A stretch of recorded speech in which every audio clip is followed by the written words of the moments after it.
meninos, tudo bem?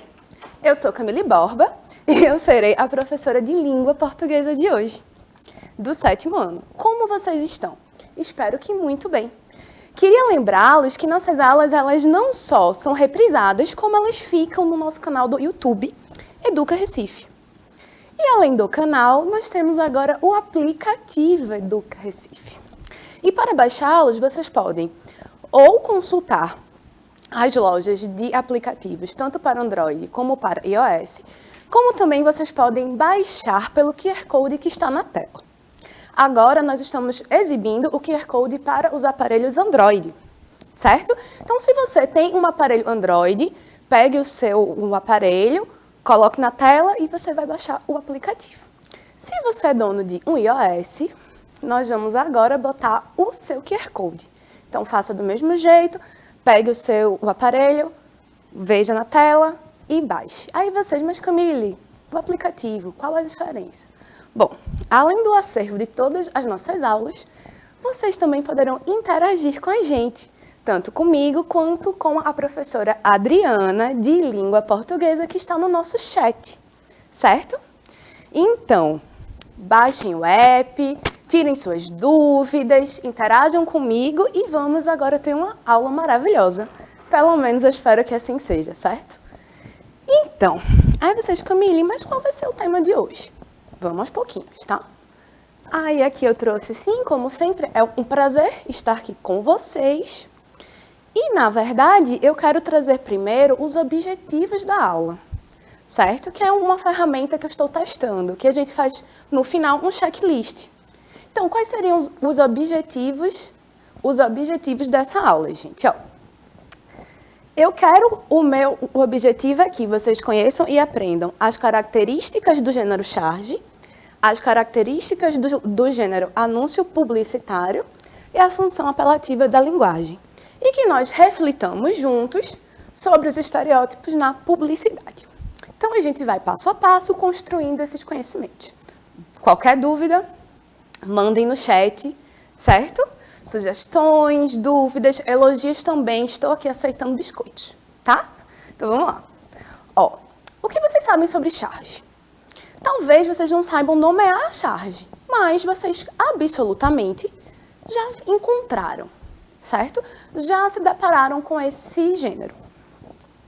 A charge, ela faz um retrato contextualizado sobre um tema atual, usando um texto verbal e não verbal, geralmente com humor. Emite o ponto de vista sobre um acontecimento. A charge é um gênero jornalístico que se utiliza da imagem para expressar à coletividade o posicionamento editorial do veículo. É uma crítica carregada de ironia e que reflete situações do cotidiano. Então, a gente pode dizer que a charge ela é marcada no tempo, né? Já que ela se refere a temas atuais, já que ela faz uma crítica a notícias, a fatos contemporâneos da charge, tá? Não necessariamente contemporâneos para a gente. O que mais? E é uma crítica por quê? Porque a charge ela tem essa veia satírica, essa veia de criticar. Através do quê? Da linguagem verbal, que é o texto, a fala, e da linguagem não verbal, que são as imagens, certo? Então, ó, as charges são curtas cenas, com tom irônico ou não, que refletem sobre algum acontecimento ou situação social. Ela faz uma crítica por meio do humor, e a charge precisa despertar a criticidade.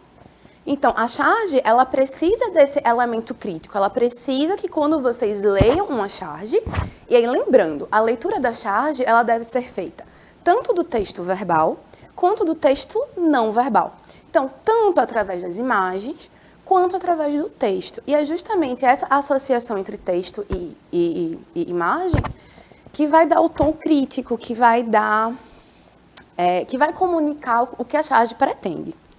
Lembrando que nem toda charge ela vai possuir um texto escrito, tá? Mas mesmo que ela não possua um texto escrito, o seu tom satírico precisa estar presente onde? Na imagem. Por vezes, é necessário que o leitor da charge ele tenha um contexto. Aí vocês, por que isso, Camille? Porque como a charge se refere quase sempre a um tema atual, por exemplo, se a gente não tem um contexto da charge, ela às vezes perde um pouco do sentido. Deu para compreender até agora? Então, ó, a charge precisa despertar a criticidade e normalmente aponta temas difíceis. Eu trouxe aqui um exemplo de uma charge publicada em 1871 na revista satírica The Honest. E aqui, na verdade, é uma charge que representa Charles Darwin, o cientista Charles Darwin, o autor, o precursor da teoria da evolução, né, que diz que a espécie humana, que as espécies, elas evoluem. E aí, a charge representa ele como um híbrido entre um homem, um ser humano, e um chimpanzé. Aí vocês, tá, mas qual é a crítica? Qual é a graça? Bom, se vocês não lembram, ou se vocês não sabem, a teoria da evolução de Charles Darwin, ela vem na contramão em um período que o discurso religioso do criacionismo, ele estava em voga. Então, dizia-se que o homem foi feito por Deus do barro. E ele vem na contramão científica provando que houve uma evolução. E veja, não quer dizer que o homem veio do macaco, gente, não é isso. Mas que a evolução nos aproxima, certo? Não veio do macaco, mas evoluiu como espécies primas, digamos assim. Então, claro, o Homo sapiens sapiens de hoje, ele não surge assim. Ele surgiu milhares de anos antes, com os australopitecos e tal, enfim. Isso aí vocês podem consultar também. Eu quis dar só um ligeiro contexto, tá? Para dizer, então, qual era a crítica aqui. A crítica era simplificar a teoria de Darwin, dizendo que o homem veio do macaco e aí dá esse tom satírico, esse tom de crítica, talvez até de zombaria, tá? E aí vocês sabiam? E é uma curiosidadezinha, ó. O termo charge, ele vem do francês charger, que significa carga, exagero e ataque violento. Então, vejam, nem toda charge ela vai ser violenta, tá? Não é porque o termo significa isso que toda e qualquer charge será violenta, mas que tem esse tom do exagero, como, por exemplo, a charge de Charles Darwin. Porque o quê? O que fizeram? Deturparam uma visão da teoria dele, evolucionista, e simplificaram. E aí transformaram ele em um objeto zombateiro, de um híbrido de um homem e um chimpanzé. E aí, veja só, trouxe também outra charge. Essa aqui, na verdade, eu vou até pedir para colocar em tela cheia, para a gente observar os detalhes. É uma charge do período da Revolução Francesa. E aí, rapidinho, o que foi a Revolução Francesa, né? Foi uma das principais revoluções da Idade Moderna, que aconteceu na França em 1789. E a crítica aqui, na verdade, é da exploração do povo, representado pelo servo, né? Pelo homem do campo, que sustenta as duas classes mais nobres, né? A nobreza e o clero. Então, é uma charge que satiriza essa exploração do povo pelas classes dominantes, especificamente pela nobreza e pelo clero. Então, vejam, para as duas charges que eu trouxe, tendo em vista que foram charges históricas, eu precisei o quê? Contextualizar a charge para que vocês compreendessem. Por quê? Porque somente a charge, sem a explicação e sem o texto, talvez não fosse possível, ou talvez fosse mais difícil, que vocês lessem o subtexto crítico. Porque reparem que em ambas a gente não tem nenhum texto, a gente tem somente uma imagem. Mas essa imagem traz em si um subtexto crítico. E é necessário que a gente aprenda a ler as imagens também. E aí, assim, por exemplo, se vocês tivessem visto essa charge sem contexto, vocês talvez não compreendessem. Então, o que vocês poderiam fazer? Pesquisar o período, pesquisar a que eventos a que evento essa charge se refere. E aí, com esse contexto, vocês poderiam interpretar, tá? Alguma dúvida até agora? Adriana, no chat, temos alguma coisa? Nenhuma dúvida? Tá tudo lindo, maravilhoso? Maravilha, então. Professora Camille, está tranquilo aqui. Ah, maravilha, então. Tá, temos Luiz, temos Adson aqui acompanhando a aula, mas está tudo tranquilo. Ah, um beijo, então, Luiz e Adson. Continuem aqui comigo e se tiver alguma dúvida, não se envergonhe de perguntar, tá? Eu não mordo, a professora Adriana não morde, ter dúvida é normal e aí a gente responde como puder, tá certo? Perdão, então, características da charge novamente, né, gente? Ó, retrata a atualidade, é usada em uma notícia que retrata um fato social ou político de relevância. Se origina na notícia jornalística, reflete na imagem o posicionamento editorial do veículo.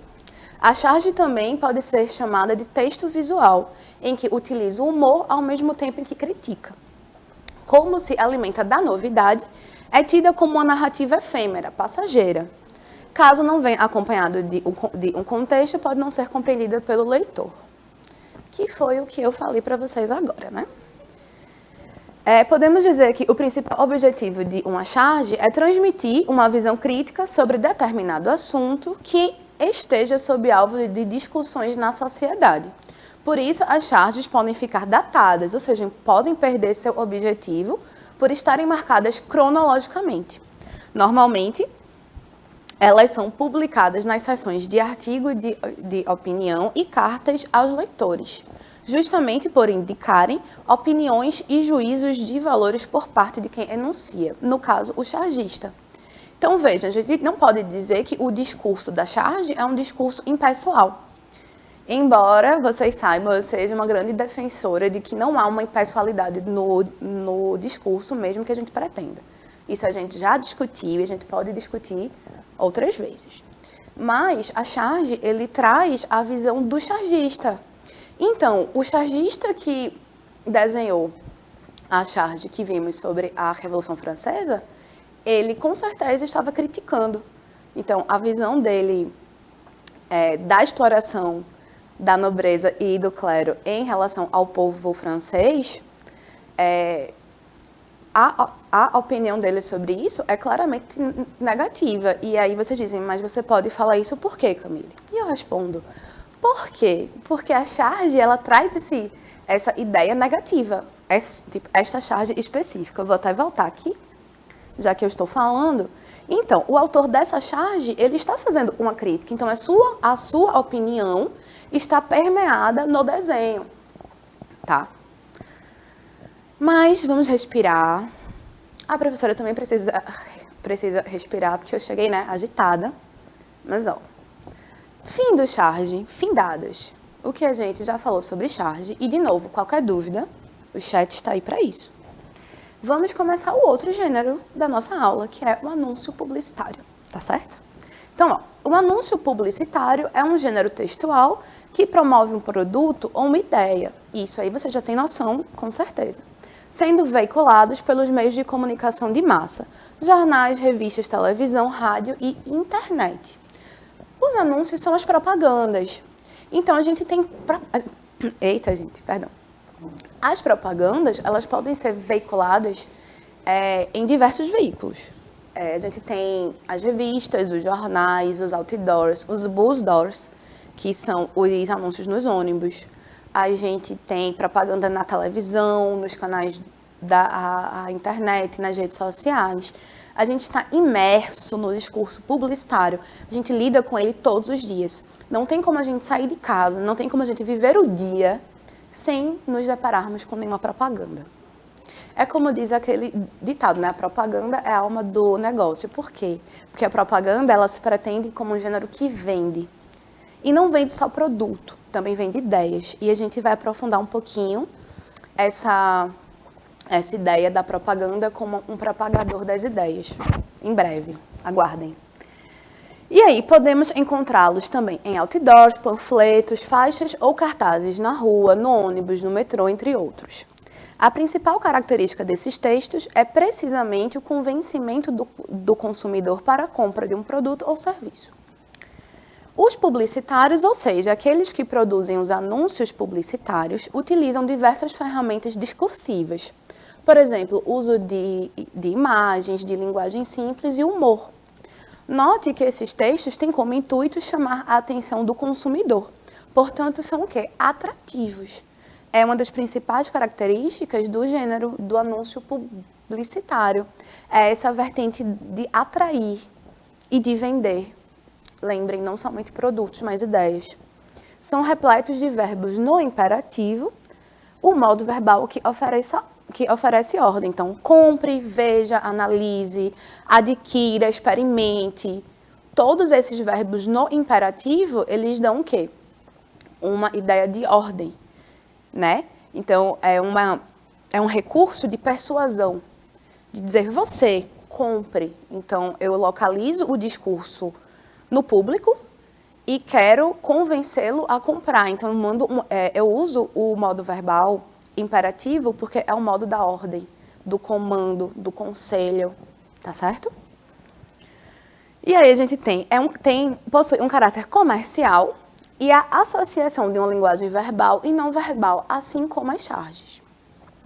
Linguagem simples, por quê? Porque ela precisa ser compreendida, ela precisa ser imediatamente assimilada.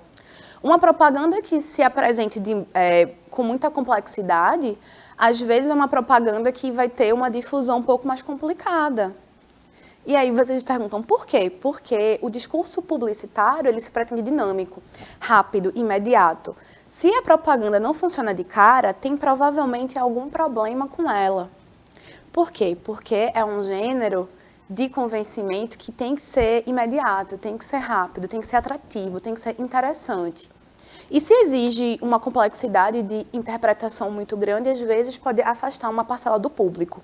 Embora algumas marcas utilizem esse recurso de uma propaganda mais inteligente, entre aspas, ou mais complexa, para afastar uma parcela do público. Isso, na minha opinião, é um pouco problemático. Enfim, textos relativamente curtos, textos persuasivos e atrativos, humor, ironia e criatividade, a gente vai ter verbos no modo imperativo, figuras e vícios de linguagem, uso de cores, imagens e fotografias. E eles são estruturados de diversas maneiras, com imagens ou texto, somente imagem, somente texto. E a gente não tem uma estrutura fixa, como, por exemplo, quando a gente estuda carta, a gente tem os elementos fixos do gênero, né? Data, local, remetente, emissário, assinatura, corpo do texto. No anúncio publicitário, o anúncio publicitário, ele pode admitir diversas formas. Isso vai depender do local que será anunciado. Se eu tenho um espaço muito curto, eu vou produzir um anúncio sintético. Se eu tenho um espaço público, um outdoor, eu preciso ter um anúncio mais chamativo. Não é mesmo? E aí, então, eu trouxe para vocês aqui uma ideia geral de vários anúncios, vários tipos de anúncios. E o que é que a gente pode ver aqui, ó?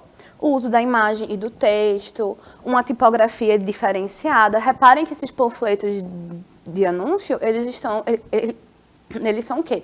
Visualmente atraentes, para que a gente pare, olhe e resolva se quer ou não consumir aquela ideia ou aquele produto.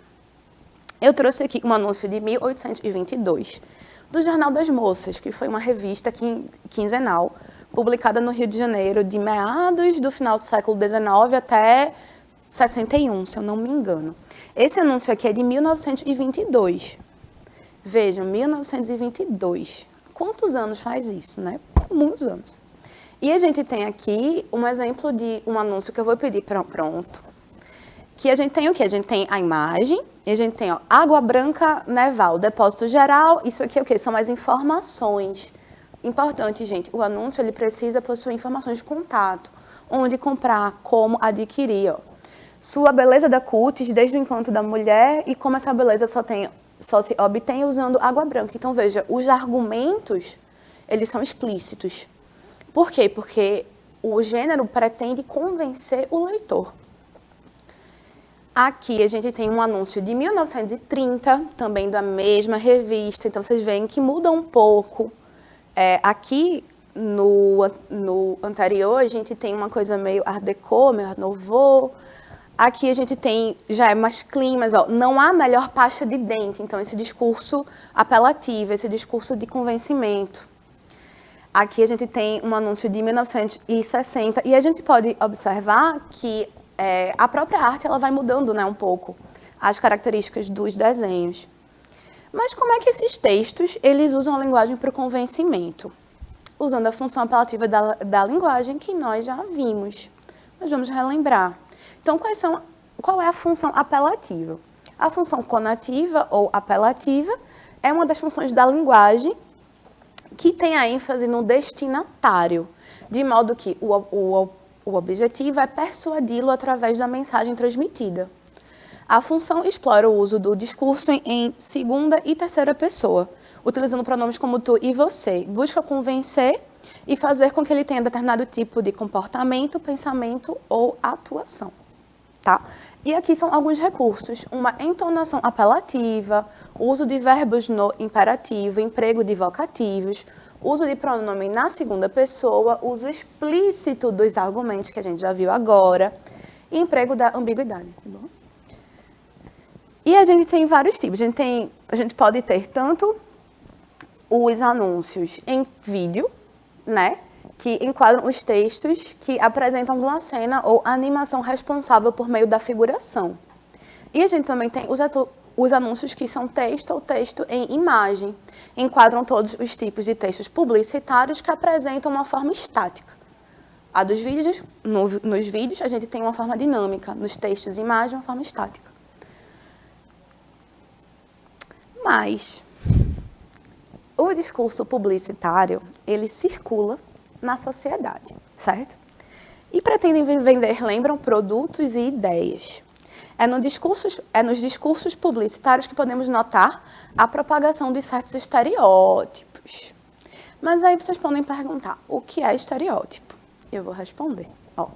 O estereótipo é um tipo de padrão que a sociedade constrói. É uma ideia pré-concebida que acaba colocando as pessoas em grupos sociais ou em caixinhas, criando rótulos, ditando seus comportamentos e padronizando sua imagem de forma bem preconceituosa. Então, a minha proposta agora é que a gente comece a refletir, embora ainda de maneira um pouco superficial por causa do tempo, alguns estereótipos que ainda circulam nos discursos publicitários. Quais são eles?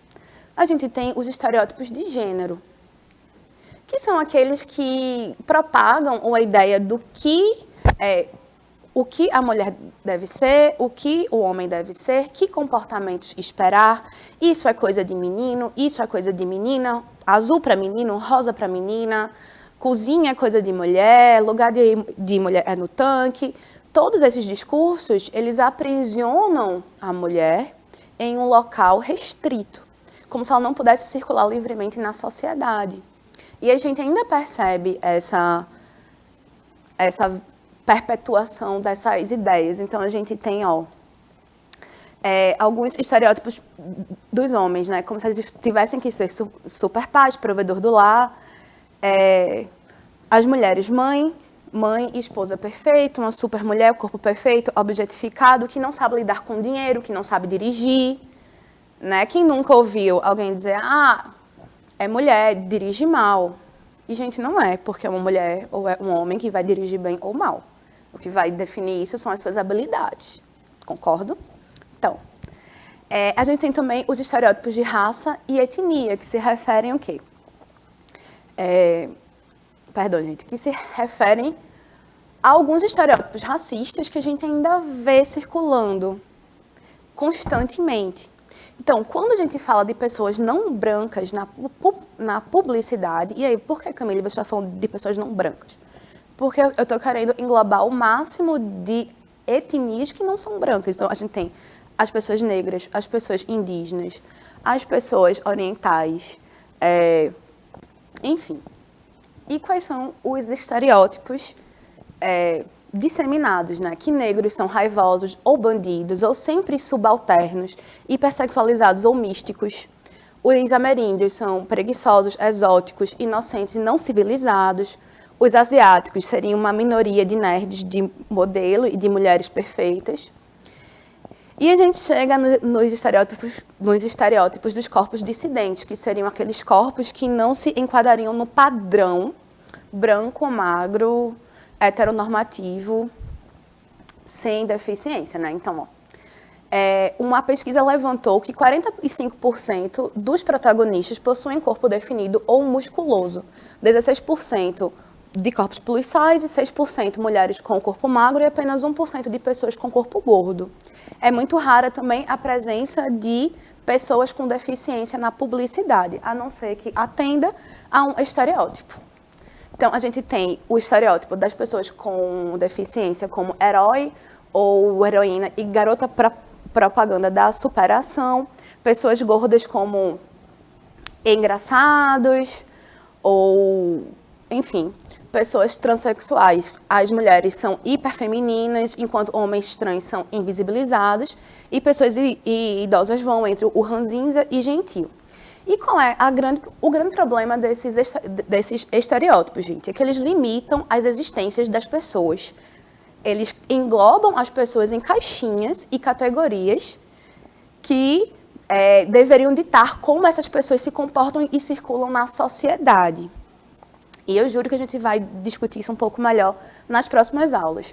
Quando a gente fala nos estereótipos acerca, né, de orientação sexual, a gente tem que as sexualidades que não sejam heteronormativas, elas são geralmente invisibilizadas. E quando lembradas, seguem esses estereótipos de lésbicas hipersexualizadas masculinas e homossexuais afeminados, sem família. O estereótipo de classe, né, que aí a gente vai ver, por exemplo, as classes mais baixas representadas como sem educação, que quer ser classe A, que não tem um senso de estética, não é? E aí, eu sei que é um assunto assim, que eu saí jogando um pouco, mas vejam, é importante que vocês reflitam sobre isso, porque essas caixinhas, elas são prejudiciais, tanto para as autoestimas, para a nossa autoestima, enquanto sociedade, já que somente um percentual muito curto consegue atender a um padrão, né? E o que é que a gente pode fazer para romper com isso? A gente pode consumir produções de pessoas diversas, como mulheres, pessoas não brancas, LGBTQI+, analisar criticamente as propagandas que consumimos e cobrar das marcas maior inclusão de corpos diferentes do padrão. Tá certo? Nossa aula, vamos fazer aqui nosso checklist. Eu acredito que nós tenhamos dado check em tudo. A revisão não vamos conseguir fazer. Para casa, eu quero que vocês fotografem os anúncios que aparecem nas suas rotinas e que vocês construam um portfólio com esses anúncios, tá certo? E, gente, foi um prazer estar aqui com vocês mais uma vez. Qualquer dúvida eu respondo aula que vem, tá certo? A professora Adriana vai se despedir e eu já volto para mandar um beijo, tá? Pessoal, foi maravilhoso. Interagir com vocês aqui no chat. O chat bombou aqui, tá, Camille? Eles que estavam ligadinhos, falaram bastante. Estamos aqui e nos vemos numa próxima aula. Tchau, pessoal. Tchau, gente. Um beijo. Foi, como sempre, um prazer estar aqui. Até a próxima aula.